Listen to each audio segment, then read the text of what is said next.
నమస్తే, తెలుగు రాజ్యంకి స్వాగతం. నేను మీ సంధ్య. తెలంగాణలో ఆర్టీసీ కార్మికుల పరిస్థితి ఏంటి అనేది చూస్తే ముందు నుయ్యి వెనక గొయ్యి అన్నట్టుగా ఉంది. కష్టమేమో ఎక్కువ, ఫలితమేమో తక్కువ అన్నట్టుగా ఉంది. ఇంకా ఫ్రీ బస్ సర్వీస్ స్టార్ట్ అయిన దగ్గర నుంచి వాళ్ళ కష్టాలు వర్ణనాతీతం. అది మనం ప్రతిరోజు రోడ్ల మీద చూస్తుంది. ఈ నేపథ్యంలో వారికి సంబంధించిన అనేక సంక్షేమానికి సంబంధించిన అమౌంట్ అనేది గోల్మాల్ అయితూ ఉంది.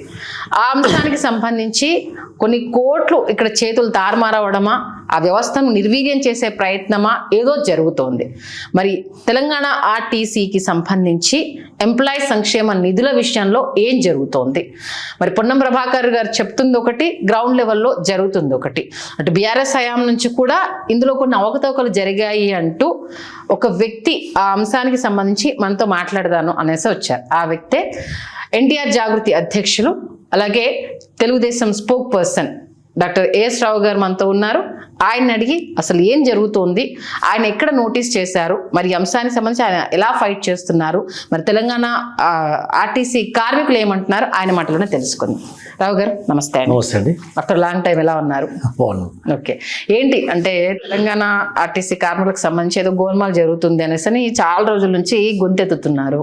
ఎక్కడ గుర్తించారు, ఏం జరుగుతుంది, వాళ్ళు మీకు వచ్చి చెప్పారా, మీరు నోటీస్ చేశారా? ముందు సమస్య ఏంటి? ముందుగా మీకు, మీ తెలుగు రాజ్యం ఛానల్ వీక్షణ ప్రేక్షకులందరికీ కూడా నమస్కారం అండి. గత కొన్ని సంవత్సరాల నుంచి తెలంగాణ ఈ యొక్క తెలుగు రాష్ట్రాలు విభజించబడింది ఎందుకంటే నీళ్లు నిధులు నియామకాలు అని చెప్పి ఆర్టీసీని ఆర్టీసీ ఒక వ్యవస్థ. ఆర్టీసీని ఏం చేశారంటే ప్రభుత్వ ఉద్యోగులుగా గుర్తిస్తామని చెప్పేసి ఆర్టీసీ వాళ్లకు సకల జనుల సమ్మెలో కానీ తెలంగాణ అజిటేషన్లో ఉద్యమంలో కానీ కీలకంగా వాడుకున్నారు. ఒక టిష్యూ పేపర్ని ఏ విధంగా వాడుకొని పాడేస్తామో ఆర్టీసీ ఎంప్లాయీస్ని వాడుకొని పాడేయడం జరిగింది ఈ యొక్క రాజ్య అధికారులు, అక్కడ ఉన్నటువంటి పాలక పక్షాలన్నీ కూడా. గత 10 సంవత్సరాలు దొరల పాలన నడిచింది. ఇప్పుడు మళ్ళీ ఇంకో తుగ్లక్ పరిపాలన నడుస్తుంది. ఈ అన్నిట్లో గత ఈ 12-13 సంవత్సరాల ఈ యొక్క తెలంగాణ విభజించబడినటువంటి తెలంగాణలో ఒక ఆశతో తెలంగాణ విభజించుకున్న తర్వాత ఆర్టీసీ ఎంప్లాయీలకు, ఇంకా వేరే ఎంప్లాయీలు కూడా ఉన్నాయి, మేము ముఖ్యంగా ఇవాళ మాట్లాడుతుంది ఆర్టీసీ ఎంప్లాయీ కాబట్టి ఆర్టీసీ గురించి మాట్లాడుతున్నా. ఆర్టీసీ ఎంప్లాయీలకు మిగిలింది ఏం లేదు, గుండుసున్నాయి. ఏ విధంగా అంటే ఆర్టీసీ ఎంప్లాయీస్ అంటే ఎక్కడన్నా ఏ కోఆపరేటివ్ సొసైటీ కానివ్వండి, ఏ యొక్క కార్పొరేషన్లు కానివ్వండి, ఉద్యోగ సంఘాలు ఉంటాయి. ఉద్యోగ సంఘాలు ఎందుకు ప్రజాస్వామ్యబద్ధంగా ఉద్యోగ సంఘాలు ఎందుకు నియమిస్తారంటే ఈ యొక్క పాలకవర్గం మేనేజ్మెంట్కి ఈ యొక్క ఉద్యోగుల మధ్య ఉన్నటువంటి గ్యాప్ని ఫుల్ఫిల్ చేయడానికి, ఉద్యోగుల పట్ల సమస్యలు ఉంటే మేనేజ్మెంట్ని తీసుకెళ్ళి కార్పొరేషన్ తీసుకెళ్ళి వాళ్ళ డిమాండ్లు నెరవేర్చడానికి వీళ్ళు ఒత్తిడి తీసుకొస్తారు. గత నియంత్రిత ప్రభుత్వం ఏమైంది, బీఆర్ఎస్లో ఉద్యోగ సంఘాలను మొత్తం నిర్వీర్యం చేశారు. కొంతమంది కొనేశారు, కొంతమంది భయంగా నయంగా మొత్తం ఉద్యోగ సంఘాలు అనేది ఆర్టీసీ ఉద్యోగ సంఘాలు మొత్తం నిర్వీర్యం అయిపోయింది, మొత్తం రద్దు చేశారు. అంటే కార్మికులు, ఆర్టీసీ యొక్క కార్మికుల వాయిస్ అనేది లేకుండా, వాళ్ళ యొక్క వినికిడి లేకుండా, వాయిస్ వినిపించడం కూడా గతి లేకుండా అయిపోయాడు. ఒక అనాథలాగా అయిపోయినారు వాళ్ళు. అంటే ఏ విధంగా అయితే కూలీలు రోడ్డు మీద అడ్డ కూలీలు, వాడు కూలీకి తీసుకుపోయిన తర్వాత వాడు జీతం ఇస్తాడా అయ్యాడు తెలియదు, కూలీ ఇస్తాడా అయ్యాడు తెలియదు, వాని కర్మరా బాబు ఇలా వస్తుందా లేదని ఒక బ్లైండ్గా పోయి పనిచేస్తారు కదా. ఈ ఆర్టీసీలో కూడా గతి అట్లా అయిపోయింది ఈరోజు. ఓకే, ఎందుకంటే ఆర్టీసీ ఉద్యోగులు పనిచేస్తున్నటువంటి ఆర్టీసీ ఉద్యోగుల బేసిక్ శాలరీ నుంచి 7%, 7% క్రెడిట్ కోఆపరేటివ్ సొసైటీ అనేది ఉంది. ఓకే, ఆ క్రెడిట్ కోఆపరేటివ్ సొసైటీలు జమ కడతారు. వీళ్ళు కష్టార్జితం చేసింది, గవర్నమెంట్ ఇచ్చింది కాదు. వీళ్ళు దాంట్లో వచ్చే కొంత దాంట్లో 7% దాంట్లో డిపాజిట్ చేస్తారు, వీళ్ళు డిడక్ట్ చేసుకుంటారు. చేసుకున్న తర్వాత దాదాపు 630 కోట్లు దాంట్లో జమ అయింది. 630 కోట్లు క్రెడిట్ కోఆపరేటివ్ సొసైటీలో ఆర్టీసీ ఏ ఇయర్లో జమ అయ్యేవి? 4 సంవత్సరాల క్రితం ఇది. ఓకే, 630 కోట్లు అందులో జమ అయిపోయిన తర్వాత వీళ్ళ కష్టార్జితం జమ చేశారు. దానికి ఏం చేస్తారంటే ఆ జమ అయినటువంటి ఆ సొసైటీ అంటే సిసిఎస్ అంటారు, క్రెడిట్ కోఆపరేటివ్ సొసైటీ, ఆ సిసిఎస్లో జమ అయినటువంటి అమౌంట్ ద్వారా కార్మికులకు లోన్స్ అవసరం పడతాయి. అంటే షార్ట్ టర్మ్ లోను, ఇల్లు కట్టుకోవడానికి లోను, లేకుంటే మన ఎడ్యుకేషన్ లోన్ కానీ, పిల్లల వివాహ కానీ, ఆరోగ్య సమస్యలు వచ్చినప్పుడు ఇలాంటి లోన్స్ కొరకు వాళ్ళకు అవసరమైనంత డబ్బు వాళ్ళు లోన్ ద్వారా తీసుకుంటారు. తీసుకున్న తర్వాత లోన్ తీసుకుని నెల జీతం నుంచి అలా డిడక్ట్ చేయడం జరుగుతుంది. దీంట్లో 9% ఇంట్రెస్ట్ ఏదో వేస్తారు. ఆ సిసిఎస్కి 9% ఇంట్రెస్ట్ వస్తుంది. ఇక్కడ ఏం జరిగింది, తెలంగాణ ఆర్టీసీ ఏం చేసిందంటే ఈ 600 కోట్లు మొత్తం సొంతానికి వాడేసుకుంది. ఇక రకరకాల తాయిదాలు అని చెప్పేసి ఇష్టం వచ్చినట్టు అని చెప్పేసి వాళ్ళ ఇష్టం ఉన్నట్టు వాడుకున్నారు. 630 కోట్లు మొత్తం వాడేసి మొత్తం సిసిఎస్లో ఉన్న ఖజానా మొత్తం ఖాళీ చేసి పెట్టారు. మళ్ళీ ఎంప్లాయీస్ వాళ్ళకు హక్కు అయినటువంటి అక్కడ సిసిఎస్ అమౌంట్ పైన వాళ్ళకి కావాల్సినటువంటి రుణాలు ఇవ్వట్లేదు, లోన్స్ ఇవ్వట్లేదు. ఆ లోన్స్ అప్లికేషన్లు మొత్తం కట్టలుగా మొత్తం కుప్పలుగా పెరిగిపోతున్నాయి. ఓకే. సో ఆ సిసిఎస్ ఏం చేసింది, ఆ క్రెడిట్ కోఆపరేటివ్ సొసైటీ ఇంతమంది మా దగ్గర డిపాజిట్లు అని చెప్పేసి వేరే ఆర్థిక వ్యవస్థల నుంచి ఇది వేరే ఫైనాన్షియల్ ఇన్స్టిట్యూషన్ నుంచి బ్యాంక్స్ నుంచి వీళ్ళు మళ్ళీ లోన్స్ తీసుకొచ్చి వీళ్ళకి ఇచ్చారు. అప్పు చేసి పప్పు కూడా అంటారు కదా, ఆ విధంగా చేశారు. దాంట్లో వాడుకోవడం ఎందుకు, మళ్ళీ దీని పేరు చూపించేసి ఇంకో దగ్గర డబ్బులు తీసుకోవడం ఎందుకు, మళ్ళీ అందులో నుంచి వీళ్ళకి లోన్లు ఇవ్వడం ఏంటి విచిత్రంగా తెలుస్తుంది. ఇచ్చిన తర్వాత ఇప్పుడు ఎంప్లాయీస్కి ఇచ్చినటువంటి లోన్ ఏమవుతుందంటే రికవరీ 12 కోట్ల నుంచి 15 కోట్ల మధ్యలో వస్తుంది. ఆ సుమారు 12 కోట్ల రూపాయలు అనేది అక్కడ వడ్డీకి సరిపోతుంది. అంతే కదా. సో ఇది కోఆపరేటివ్ సొసైటీని మెల్లమెల్లగా మూసేయడానికి వీళ్ళు యత్నం చేస్తున్నారు. ఓకే. దీనికి మాట్లాడాలంటే ఉద్యోగ సంఘాలు ఉండాలి, దీన్ని మాట్లాడాలి. అంటే ఇప్పుడు లాస్ట్లో ఉంది కాబట్టి దీన్ని మేము రన్ చేయలేము అనేసి అని క్లోజ్ చేసే పథకమా? లాస్ట్లో ఉన్నట్టు మీరు ఎవరు అధికారంతో ఫ్రీ బస్ పెట్టుకున్నారా పై నీకు? ఎవడు పెట్టుకున్నాడు? నీ ఫ్రీ బస్ పెట్టి ఆర్టీసీని వాడుకునే కదా నువ్వు మహిళలను మోసగించి ఈరోజు అధికారంలోకి వచ్చినావు. అంటే ఇప్పుడు ఫ్రీ బస్కి ఇప్పుడు వీళ్ళ శాలరీలో వచ్చే అమౌంట్ నుంచి కదా వీళ్ళు డిపాజిట్ చేస్తుంది. ఫ్రీ బస్కి డిపాజిట్కి అయితే సంబంధం లేదుగా, వాడేసుకుంటారు కదా, మరి ఇష్టం ఉన్నట్టు వాడేసుకుంటారు. ఓకే. అంటే దాన్ని సరి చేసుకోవడం కోసం ఈ అమౌంట్ ట్రాన్స్ఫర్ చేస్తున్నారు. ఇప్పుడు ఎక్కడ వాళ్ళకి అవసరం ఉన్నా కానీ ఎక్కడ ఉన్నా దీంట్లో నుంచి డబ్బులు తీసుకోవడం ఖజానా ఖాళీ చేశారు. జిహెచ్ఎంసీలో ఉన్నటువంటి అమౌంట్ కూడా తీసుకుని వాడేసుకుంటారు కదా. అదే విధంగా ఈ కార్పొరేషన్ అమౌంట్ కూడా తీసుకున్నారు. అనేక కార్పొరేషన్లు ఇలా జరిగినాయి. తో ఇష్టానుసారంగా వాడేసుకోవడం జరిగింది. సో వీళ్ళు కష్టార్జితంగా జమ చేసిన సొమ్ము అక్కడ లేదు. అదొకటి నెగటివ్ అయిపోయిందా. ఇంకొకటి వీళ్ళకి పిఆర్సీ అనేది ఉండాలి. అవును, పిఆర్సీ ఇప్పటికి 2 పిఆర్సీలు రావాలా, రివైజ్ పే స్కేల్ అని చెప్పి వాళ్ళ జీతాలు పెరగాల. ఆ పిఆర్సీ 2 పిఆర్సీలు బ్యాలెన్స్ ఉన్నాయి, డిఏలు బ్యాలెన్స్ ఉన్నాయి. దాని నుంచి ఎవడు ఊసేస్తాడు. కార్మికులు ఎవరైనా ప్రెషర్ చేస్తే వాడిని రిమూవల్ అంటారు. వాడి మీద రకరకాల టార్చర్ చేసి వాడు ఉద్యోగం వదిలిపోయేసరికి వాడి మీద సస్పెన్షన్ అని అనేకంగా ఇబ్బందులు పెడుతున్నారు. ఈరోజు ఆర్టీసీ బస్ కండక్టర్ కానీ బస్ డ్రైవర్ కానీ చూడండి, మొత్తం గడ్డాలు పెరిగిపోయి పాచిపోయిన బట్టలు, వాళ్ళు టిఫిన్ తీసుకుపోతున్నారు. టిఫిన్ బ్యాగ్ చూస్తే వాళ్ళ యొక్క ఆర్థిక పరిస్థితి తెలిసిపోతుందండి ఖచ్చితంగా. It is very unfortunate, I'm sorry to say that RTC యొక్క కార్మికులు అంటే ప్రభుత్వ వ్యవస్థలో పనిచేస్తున్న ఉద్యోగి ఈరోజు కూడా వాళ్ళ భార్యలు ఇళ్లలో పనికి పోతున్నారండి. అంత దయనీయమైనటువంటి పరిస్థితి ఆర్టీసీ ఎంప్లాయీకి నెలకొంది ఈరోజు. దీని బాధ్యత ప్రభుత్వమే కదా.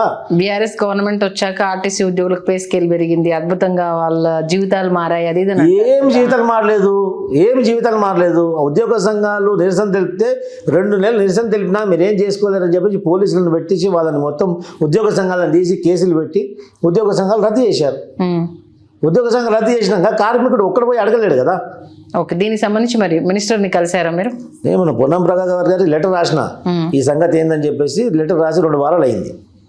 ఇప్పుడు ఏం చేస్తుండ్రు, ఆ సిఎస్ఆర్ ఫండ్లో వాడుకున్న తర్వాత ఆ కోఆపరేటివ్ సొసైటీని మొత్తం నిర్వీర్యం చేసే ఆలోచనలో ఇప్పుడు ఏం చేస్తున్నాం, కార్మికుల సంక్షోభం గురించి మేము మాట్లాడుతున్నాము, ఆలోచిస్తున్నాము. ఈ కొత్తగా ఏంటంటే 10 లక్షల బీమా. మేము 10 లక్షల బీమా ఏం బీమా అది? ఒక యాక్సిడెంటల్ పాలసీకి ₹1,20,000 కట్టవలసి వస్తుందండి. ₹1,20,000, ₹1,00,00,000 అంటే సహజ మరణం జరిగితే 10 లక్షలంట. సహజ మరణం చేస్తే 10 లక్షలు, వాడు జమ చేసుకున్న దాంట్లోంచి 10 లక్షలు అడిగి వస్తాయి. మీరు ఇచ్చేదే ఉంది ₹1,00,00,000. యాక్సిడెంటల్ డెత్ అయితే ₹1,00,00,000 ఇస్తామని చెప్పేసి వాళ్ళకు అంటే శవాల మీద పేదాలు ఏరుకున్నట్టు మీరు చనిపోతే ఇదని చెప్పేసి చనిపోయినాక ఇచ్చేటోడు దేవుడేరుగా. ఈ బతుకున్నప్పుడే మీరు చంపుతున్నారు కదా ఆయన. మీరు బతుకున్నాక వాళ్ళకి పని చేస్తుంటే కూడా చేసిన కష్టం కూడా రాకుండా చేసి బతుకున్నప్పుడు చంపుతారు కదా. చచ్చిపోయినాక మీరేం చేసేది? ఎవడు ఉంటాడు అప్పుడు? అంతే కదా. అంటే ₹1,00,00,000 యాక్సిడెంటల్ డెత్కి ₹1,00,00,000 అంటే ₹1,20,000 కడితే ₹120 ఎంత అవుతుందంటే ₹2,000. అంటే ఒక కార్మికుడు నీవు ఇష్టం వచ్చినట్టు వాడుకొని వాడి మీద 2,000 ఖర్చు పెట్టి అంటే నీకు జై కొట్టించుకుంటావా? అంటే కార్మికుల చెవుల పూలు పెడతావా?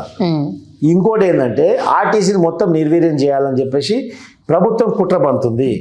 ఆర్టీకి సంబంధించినటువంటి లక్షలాది కోట్లాది ఆస్తులు ఈరోజు ఆంధ్రప్రదేశ్ తెలంగాణ వ్యాప్తంగా ఉన్నాయి.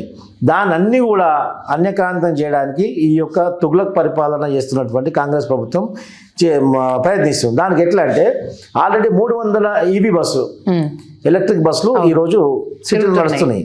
ఇంకా 2500 బస్సులు కొత్తగా తీసుకురావాలని యాచిస్తున్నారు. దాంట్లో ఏం చేశారంటే ఈ యొక్క ఎలక్ట్రిక్ బస్సులను కూడా కాంట్రాక్ట్కి ఇచ్చారు. ఇప్పుడు 630 కోట్లు ఆర్టీసీ డబ్బు వాడుకున్నప్పుడు ప్రభుత్వం ద్వారా ఇంకా నువ్వు 1000 కోట్లు వేసి నువ్వు ప్రజల గురించి ఆలోచించుకుంటాడు కదా. కేవలం మన మహాత్మా గాంధీ గురించి నువ్వు ఇన్ని కోట్లు ఖర్చు పెట్టడానికి ఏం రోగం పుట్టింది? మరి ఒక 1000 కోట్లు ఆర్టీసీకి ఇచ్చి నువ్వు ఒక 1000 బస్సులు తీసుకురాలేవా? అంతే కదా. తీసుకురాకుండా మీకు ప్రైవేట్ వాళ్ళకి ఇచ్చేసి 2500 బస్సులు ప్రైవేట్ వాళ్ళకు టెండర్ పెట్టి ప్రైవేట్ వాళ్ళకు ఓకే చేసినాం, దశల వారీగా వస్తున్నాయి. ఇచ్చినటువంటి కాంట్రాక్ట్ బస్సులకి ఏంటంటే దాని మెయింటెనెన్స్ ఇట్లంతా వాళ్ళదే ఉంటుంది.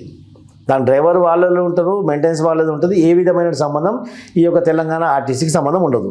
కేవలం కండక్టర్ మాత్రం తెలంగాణ ఆర్టీసీ ఉంటారు. అప్పుడు ఏమవుతుంది? ఆర్టీసీకి సంబంధించిన వర్క్షాప్లు అన్ని మూసేయడం జరుగుతుంది. అంతే కదా. ఇప్పుడు వాడికి సంబంధించిన దానికి కొత్తగా ఏం చేసినట్టే April 15th వరకు డెడ్ లైన్ పెట్టారు. April 15th వరకు డెడ్ లైన్ చేయండి, మీరు ఒక ఆప్షన్ ఎన్నుకోండి. అంటే 10th క్లాస్ తర్వాత అంటే కండక్టర్ ఉద్యోగానికి సరిపడే క్వాలిఫికేషన్ వాళ్ళు కండక్టర్గా ప్రమోట్ చేస్తారు. మిగతా వాళ్ళకి మాత్రం హైదరాబాద్లో ఉంటే హైదరాబాద్లో మీకు ఉపాధి లేదు, ఇప్పుడు కరీంనగర్ కానీ వరంగల్ కానీ ఎక్కడో వెళ్ళిపోవాలి. అక్కడ పోవడానికి మీరు ఆప్షన్ లెటర్ ఇవ్వండి, మీరు మీకు యాక్సెప్ట్ చేసేటట్టు లెటర్ ఇవ్వండి, అప్పుడు మేము అక్కడ పంపుతాం, లేకుంటే మీకు ఇంటికి పంపుతాం అన్నట్టు వాళ్ళ మీద ఇప్పుడు అనేకమైన ప్రెషర్ ఇస్తుంటారు.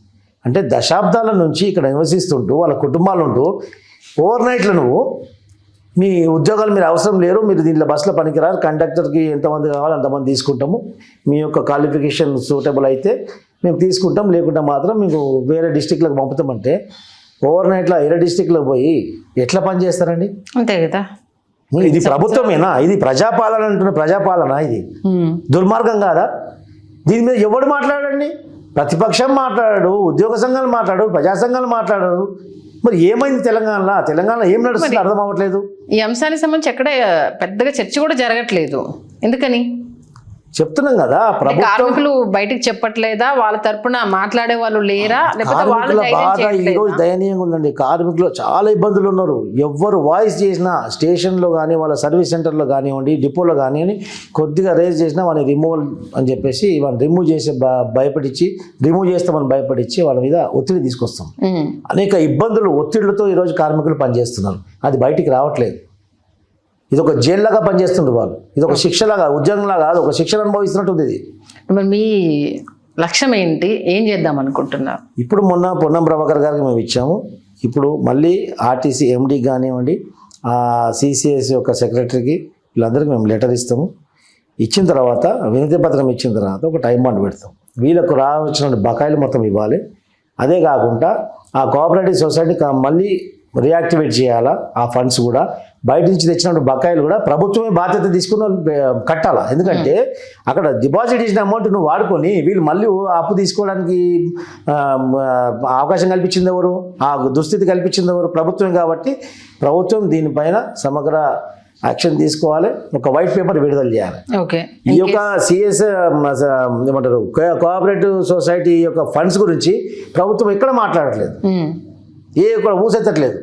ఇన్ కేస్ రెస్పాన్స్ రాకపోతే ఖచ్చితంగా ధర్నా చేస్తాం, కోర్టులకు ఆశ్రయిస్తాం. మా కార్మికుల పక్షాన ఖచ్చితంగా హైకోర్టును ఆశ్రయిస్తాం, ఖచ్చితంగా చూస్తాం. అదే కాకుండా ఇప్పుడు ఈ పనిచేస్తున్నటువంటి కార్మికుల పరిస్థితి ఇది. రిటైర్డ్ అయినటువంటి కార్మికులు ప్రభుత్వం నుంచి ఏమి ఇవ్వరు. రిటైర్డ్ అయిన కార్మికులు వాళ్ళకి వచ్చేది కూడా అక్కడి నుంచే ఇస్తారు కదా, సిఎస్ఆర్ ఫండ్ నుంచి, సిసిఎస్ నుంచి ఇవ్వడం జరుగుతుంది. సిసిఎస్లో ఫండ్స్ లేవు. వాళ్ళు రిటైర్మెంట్ అయ్యి 3-4 సంవత్సరాలు అయింది, ఇప్పటివరకు వాళ్ళు బెనిఫిట్ రావట్లేదు. వాళ్ళ చుట్టూ తిరగడమే సరిపోతుంది. వాళ్ళు చనిపోయినరు, ఉద్యోగ విరమణ చేసిన ఉద్యోగులు చనిపోతే వాళ్ళ కుటుంబ సభ్యులు కూడా ఇప్పుడు బస్ భవన్ చుట్టూ తిరుగుతున్నా ఇప్పటి వరకు వాళ్ళకి బెనిఫిట్స్ ఇంకా అందట్లేదు. ఇది ఆర్టీసీ కాకుండా వేరే కార్మికులు కూడా అదే జరిగింది. నిన్న కోర్టు ఉత్తర్వులు ఇచ్చింది. 750 ఎంప్లాయీస్ మాకు రిటైర్మెంట్ బెనిఫిట్స్ రాలేవని చెప్పి అప్లికేషన్ ఇస్తే ప్రభుత్వం ఎంత సిగ్గుచ్చేటండి, మేము అందరికి ఇచ్చేసినామని ప్రభుత్వం అక్కడ నివేదిక అందించింది.